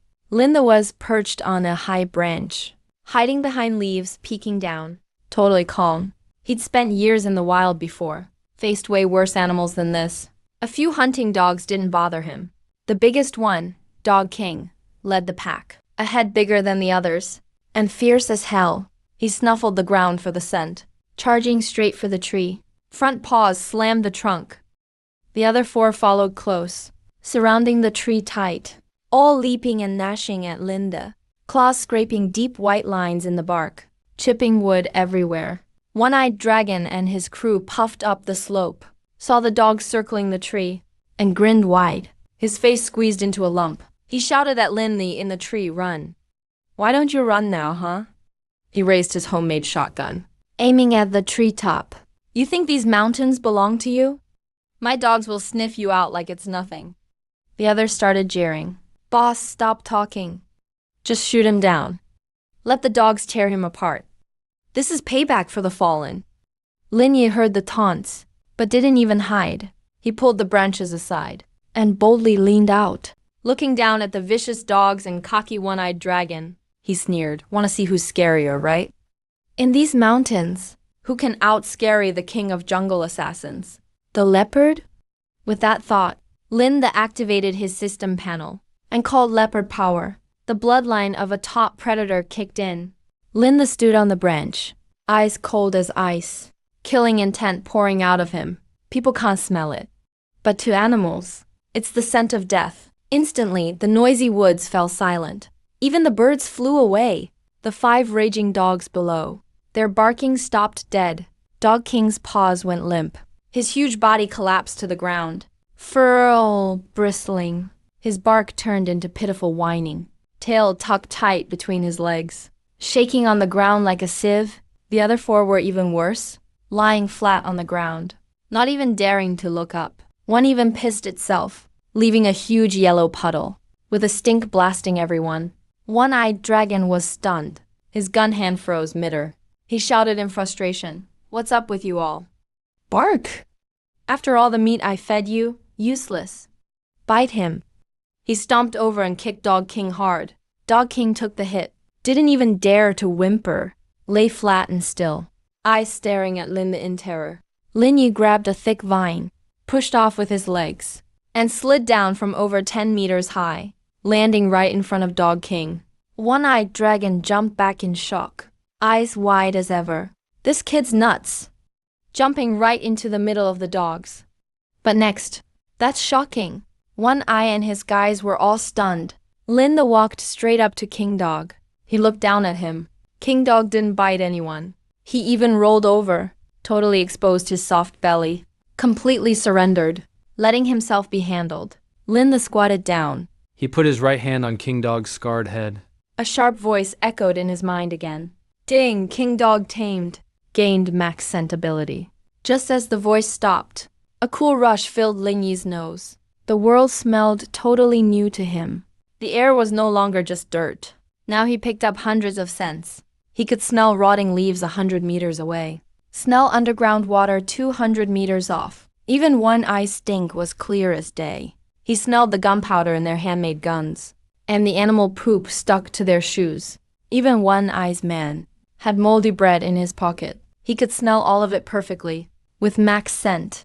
It was like X-ray vision in the forest. No one could sneak up on him. Lin Yi stood up, tapped King Dog's thick neck, pointed straight at One Eye. His words were cold and sharp, told King Dog to attack them. King Dog heard the order. He sprang up fast. No more fear in his eyes, only savage light. He stared down One Eye and let out a fierce roar. The other 4 dogs stood up too. 5 vicious dogs bared their teeth, glaring fiercely at their old owner. One Eye's scalp tingled. He broke out in a cold sweat. His voice cracked, cursing that the dogs were crazy. He yelled about how he fed them meat every day. King Dog didn't care what he yelled, kicked off with his strong back legs, and leaped right at them. One Eye's guy dodged too slow. King Dog chomped his thigh hard. He let out a scream. Sharp teeth tore through his pants and bit deep into his flesh. King Dog suddenly shook his head with a loud rip and tore off a chunk of flesh and skin. Blood sprayed everywhere. The helper hit the ground, screaming and rolling. The other 4 dogs went wild, charging the crowd, biting everyone they saw, attacking people's legs non-stop. The poachers used to act tough with the dogs. Never thought they'd get bitten back. The whole crowd was in chaos. One Eye panicked, shouted, "Shoot, shoot now. Kill those beasts." Raised his gun, pulled the trigger. Bang! A huge blast. Black smoke and buckshot flew out, but the dogs were too fast. The shot hit a nearby tree instead. Bark went flying. Gunshots made King Dog fiercer. He let go and lunged for One Eye's throat.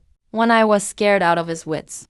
Dropped the gun and ran for it. His guys saw the boss run and forgot their buddy, tumbled away, crawling backwards. Lin crossed his arms, watched coldly as they scattered like headless chickens.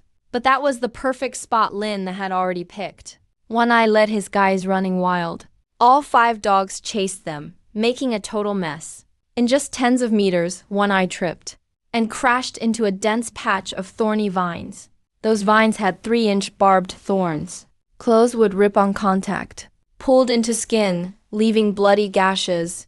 Right in the front, One Eye's face was slashed with 2 bloody grooves. The pain stopped him cold, but the dogs were already on them, biting fiercely at their butts and legs. All ahead was thorny brush that peeled skin off. Behind them were mad dogs. The poachers were stuck, nowhere to go. Their formation was a mess. King Dog bit through One Eye's lower leg. He screamed from the pain. Rolling on the ground, he drew his machete, hacked wildly at the thorns ahead, managed to cut a way out. One Eye and his 3 core guys squeezed through. When they finally got out, their clothes were just rags. Their faces and arms were covered in bloody cuts. They looked scarier than ghosts. One guy glanced back and said the dogs didn't follow. They panted heavily, legs shaking hard. The vines were way too thick. Big dogs couldn't push through. All they could do was bark from the other side. One Eye collapsed on the ground, wiped the blood from his face, cursed between clenched teeth. Today was a huge loss. Next time I'm bringing more men and dynamite. I'll blow that kid and those dogs sky high. They were in a low spot in the woods. Tall trees all around, over 10 meters high. Thick leaves blocked out the sun. The forest was dim. It felt creepy and cold. They still hadn't caught their breath yet. A chunk of muddy bark fell from above, landing right on One Eye's bald head. He jumped up, totally spooked, lifted his freshly loaded gun, stared hard at the tree canopy. One Eye yelled loudly, demanding whoever it was to come out. His hands were shaking. High in the trees, Linda was leaning against the trunk. Beside him, a big clouded leopard was snarling below, letting out a deep growl. Linda held a thick parachute cord, wrapped it around pulleys on the tree. It was tied to a big net. It was military grade, used for expeditions. A special beast-proof, anti-cutting net. It had wire threaded in the lines. A knife couldn't slice through, and fire couldn't burn it. Heavy lead weights tied to the corners. Drop that net, and even an elephant couldn't break out. Lin Yi looked at the 4 battered guys below, let out a cold laugh, asked what they were staring at. Told them, I'm up here. One Eye and his 3 guys got together back to back, all huddled up, 4 guns pointing up. One Eye glared with his one eye and shouted furiously, told Lin the not to get cocky, challenged him to come down and fight, mocked him for hiding in a tree.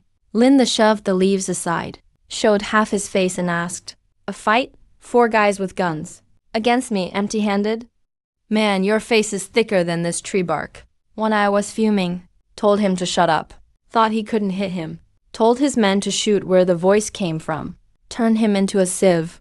They instantly cocked their guns to fire, right as they moved under the net, and looked up to aim. Linda swung and chopped the rope holding up the net. A heavy whoosh from the treetop. The huge weighted net crashed down. It dropped straight onto all 4 of them. The woods were dim, and the net was army green. By the time One Eye noticed, the net was already on them. One Eye screamed, what the hell? Tried to dodge, but too late. A loud crash. The net landed right on their heads. The lead weights hit hard, sealing them in. Completely closed off the net's mouth. One Eye yelled inside that it was a net, told them to cut it loose and swung his machete. He chopped hard. Sparks flew. The net didn't even have a mark. But One Eye's hand was left numb from the shock. He almost dropped the knife. Linda didn't give them a second. As soon as they were trapped, he gripped the main cord with both hands. Feet braced against the tree trunk. He threw all his weight back. The pulley system worked perfectly. All 4 men together weighed at least 700 pounds. Impossible to pull up by hand. But with the pulleys, Lin Yi just felt a heavy pull. His arm muscles bulged. The rope started snapping back fast. The pulley on the tree trunk screeched. The military net below tightened instantly. Like a huge sack, the 4 guys got squeezed together tight. Someone yelled, ouch.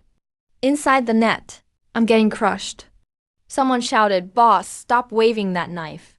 It stabbed my leg. It was total chaos inside the net. The 4 of them looked like turtles caught in a net. Arms and legs tangled everywhere. Couldn't even use their homemade guns and machetes? All that stuff dropped to the ground.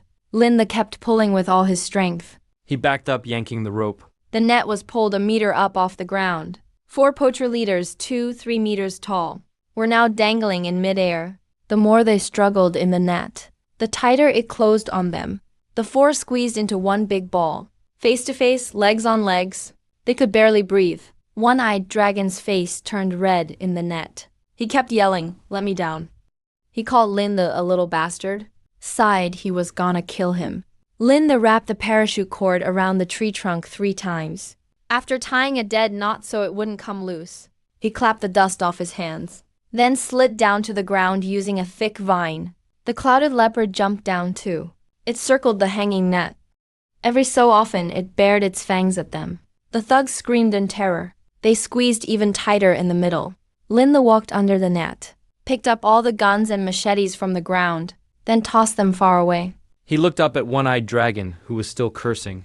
With a stern look, he grabbed a thick branch, aimed right at One-Eyed Dragon's shin poking out, and whacked him hard. Crack a dull thud. One-Eyed Dragon screamed in pain. He was crying and sniffling from the pain. He hurt so bad he couldn't even curse anymore.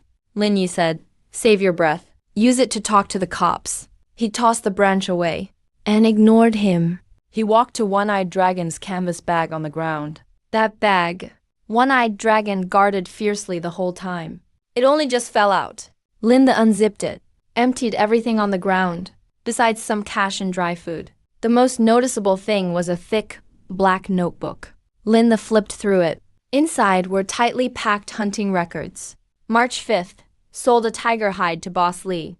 April 10th, sent out 3 bear gallbladders to the south. Every animal killed and when, who it was sold to and their address. All clearly recorded. This was ironclad proof of the poaching operation. Once handed in, none of the buyers could get away. Linda closed the notebook, and stuffed all the key evidence into his pack. Job done. Time to wrap things up. Linda pulled a military signal flare from his waistband, loaded a red flare into it. He walked to the center of the clearing, aimed the gun at a gap in the treetops. Bang! A red light shot up, blasting through the canopy. It exploded in the sky over the 10,000 mountains. A blinding red smoke burst out. Lin Yi got the evidence ready. He fired the signal flare and called in the border police for support. Before the smoke even cleared, the thumping sound of helicopters came from the sky. Leaves started raining down as the noise got louder. 2 green choppers hovered over the clearing. The doors slid open. Thick ropes dropped down. Then a dozen fully geared officers slid down fast. They rappelled down the ropes. Captain Wang led with a submachine gun. He hit the ground and called, "Security, B-team!" The officers fanned out quickly, aiming their guns all around, nervous and sweating hard. HQ said there was a gang of armed criminals here, but after circling with his gun, Captain Wang was stunned. No gunfire, no resistance. In the middle of the clearing, a huge camo net bundled up 7 or 8 guys like dumplings. Their faces were all swollen from getting beat. A few with broken arms and missing legs were groaning. That one-eyed dragon leader had a branch stuck in his thigh, hurting so much he was rolling his eyes. Next to the net was a thick vine tied to a pulley up the tree. The trap was crazy well built. Even scarier was a huge clouded leopard by the net, licking its paw. Beside the leopard was a tough dog with one blind eye squatting nearby. A leopard and a dog, standing guard like statues, staring hard at the men in the net. Captain Wang froze in place, had no idea where to point his gun. Lin Yi stepped out from behind a tree, patted the mud off his hands. The leopard and hunting dog heard the sound and stood right up, obediently wagged their tails behind him. A couple officers jumped back in fear. Everyone aimed straight at the 2 animals. Linda waved his hand. The leopard and dog instantly lay back down. Captain Wang swallowed hard, looked at the poachers in the net. Then at Linda, he asked, "You did all this alone?" Linda stepped closer, handed over the black notebook. He said, "These are their trades from the past years." "All the buyers and contacts are in here. These guys are yours now. Be careful. They still have some homemade guns, but I've already disarmed them." Captain Wang took the notebook, flipped through a couple pages, and his eyes went wide. He snapped the notebook closed. His look at Linda completely changed. Took down 7 or 8 armed thugs without firing a shot, and got all the evidence against the poaching ring. No way, this guy's just a mountain villager. He's like a special ops king. Captain Wang slapped his thigh in excitement. Good job. Major achievement. Definitely a huge accomplishment. He said, "Kid." "You're a hero." Suddenly there was rustling in the bush. The military doctor and ground team arrived. He ran over, out of breath, looking at the mess on the ground, and then at Linda, not a hair out of place. He let out a sigh of relief. Linda asked, "Got the sample?" The military doctor nodded, patted the cooler by his side, and said, "Got it." Li Juni said, "Very rare virus samples. With this, we can make antidote in large quantities." "Linda, you saved countless lives. People and samples are safe. We're heading down the mountain right away, with Captain Wang's team escorting." They soon reached the temporary command post outside. The whole county police were in an uproar. The black notebook was handed in. In less than 3 hours, the provincial police made their move. Arrests based on the records. Got every single one. Hide traders, medicine dealers selling bear bile, drivers running illegal transport. All got dragged out of bed that night. This huge poaching chain in the 10,000 mountains, that had been running for years, was wiped out completely. 3 days later, outside County Hospital ward, the county chief and a few officials showed up, personally came to see Linley. The chief shook Lin Yi's hand hard and said, "Comrade Lin, thank you. You not only saved the expedition team, but helped us eliminate a big problem. The province gave strict orders. There must be rewards." Somebody handed over a thick, red envelope. The chief said, "This is your bonus from the province. 30,000 yuan. Back in 88, 30,000 was a jaw-dropping sum. Enough to buy a few big yards in town." Linda took the envelope. He didn't even look at the money. His eyes were fixed on the small cooler the military doctor handed over. The military doctor said, "This is the special medicine, just made from the sample you recovered." Her eyes were a little red. "Better give it to your sister right away." Linda took the box. He used to catch venomous snakes with steady hands. But now holding this light plastic box, but his fingers are shaking. The veins on his hand are bulging. He doesn't say a word, turns and opens the hospital room door. His sister is so skinny on the hospital bed. Her face is yellowish. She's sleeping, eyes closed. The doctor takes the medicine, quickly mixes it, injects it into her veins. Lynn is standing by the bed, staring hard at the drip bottle, drop by drop. Half an hour later, the yellow on her face starts to fade. Her breathing becomes steady. On the monitor nearby, all the numbers return to normal. Doctor says her fever is gone. The toxins are breaking down. Her life is saved. Doctor takes off his stethoscope, lets out a long breath. Linda suddenly turns around, walks to the window, grabs the windowsill tightly with both hands. His nails dig deep marks into the wooden sill. Last time, his sister died right here on this bed. This time, he fought his way into the 10,000 mountains, battled vipers, tamed clouded leopard, caught criminals, finally snatched her life back from the grim reaper. The county chief is still outside the hospital room, sees Linda coming out. The chief comes forward, pats him on the shoulder, and says, "Linda, with your skills and courage, you're wasted just farming in the village. The County Forestry Bureau needs an inspection team leader. Iron rice bowl, government pay. If you agree, you can start tomorrow." As soon as he says this, the doctors and nurses all widen their eyes. This is like winning the lottery. So many people fight for official status, but can't get a single slot. Linda looks at the 30,000 yuan in his hand, then turns to his sleeping sister in the ward. He puts the money in his pocket, smiles at the chief, and says, "Chief, I appreciate the offer, but I'm used to. Can't stand office life, not used to the uniform." The chief is stunned, says, "Think it over. No need to think anymore." Linda interrupts him, turns and heads for the hospital entrance, strides toward the distant 10,000 mountains. Half a year passes. Kyotian village has changed. On the east, barren land has a 3-level white wall, red brick building. A wooden sign hangs, 10,000 Mountains Ecological Station. 8-year-old Lin Xiaoyaya is chasing the big yellow dog in the yard. Her cheeks are rosy, giggling non-stop. Nothing like the dying kid half a year ago. Lin sits shirtless by the well washing his face. Cold water runs over his rock-solid muscles. His scars look scary. Xiaoyaya calls out, "Bro, Black Tiger stole my meat bun again." Xiaoyaya runs over angrily to complain. The big yellow dog called Black Tiger was tamed by Lin the last year in the rainforest. It carries half a bun to Lin Yi's feet, wags its tail like a fan. Lin smacks its head and says, "You won't starve. Go guard the gate." Black Tiger whimpers, obediently lies at the doorway. Now everyone in the village knows not to mess with Linden. Villain Liu Depio went in and got years in jail.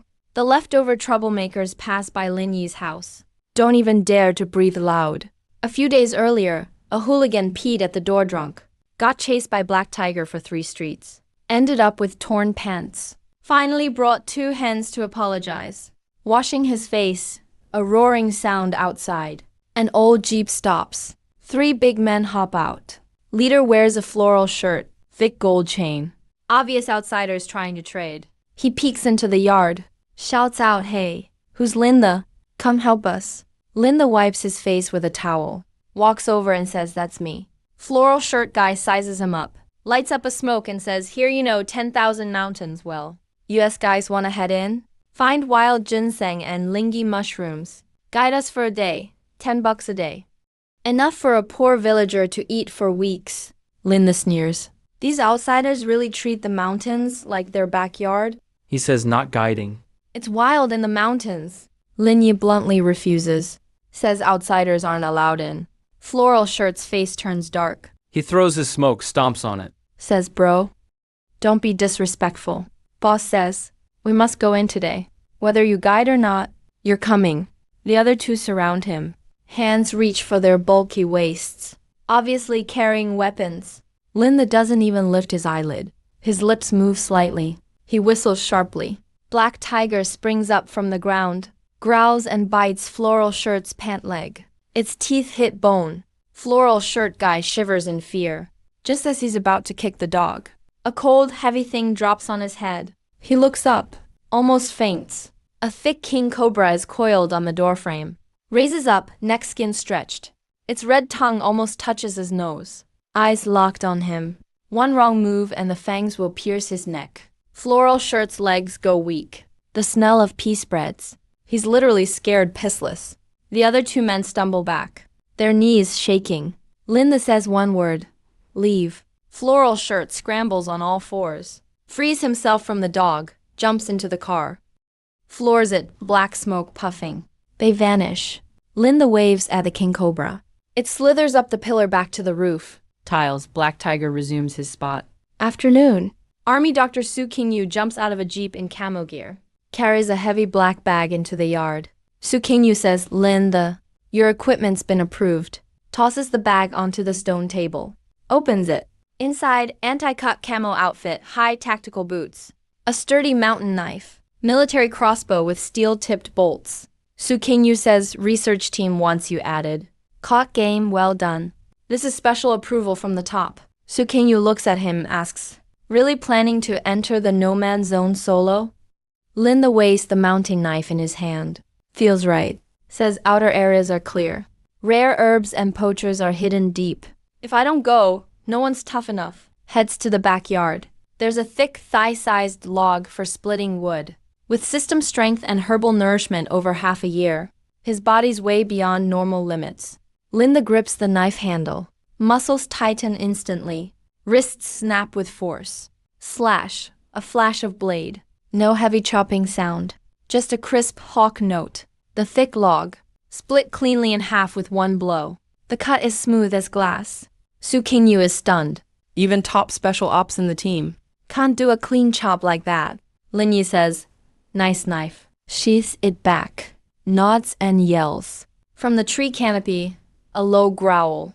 A dark shadow leaps down from high branches. Lands beside Linda. It's lightning the clouded leopard. He's grown way bigger. Standing nearly to Lin Yi's waist. Strong limbs. Looks like a small tiger. Bumps Linda. Quickly retracts claws. Rubs his head on Lin Yi's pants. Purring. Linda asks lightning, ate enough? Time to work. Linda pats his back. The leopard lifts its head and roars to the mountains. Birds scatter from the hills. Lin Yi heads back inside. Puts on camo gear. Puts on tactical boots. Straps the mountain knife to his thigh. Crossbow on his back. Belt packed with antidotes, med kit, food. All geared up. He steps out looking wild and fierce. Now the toughest hunter in the mountains. Xiaoya runs over and hugs his leg. Asks, bro, are you heading into the mountains? Linda squats and rubs her hair. Says, yeah, I'll check things out. Back in a few days. You stay home, behave. No wandering off. Xiaoya brightly answers, okay. Bro, catch some wild chickens and make soup. Linda stands up. Nods to Su Qingyu. Says the station. Please help out these days. Su Qingyu says, don't worry, go ahead. Linda blows a short whistle. Leopard leaps out to lead the way. Black Tiger stays at the gate. The king cobra guards the rooftops. He heads out of the village.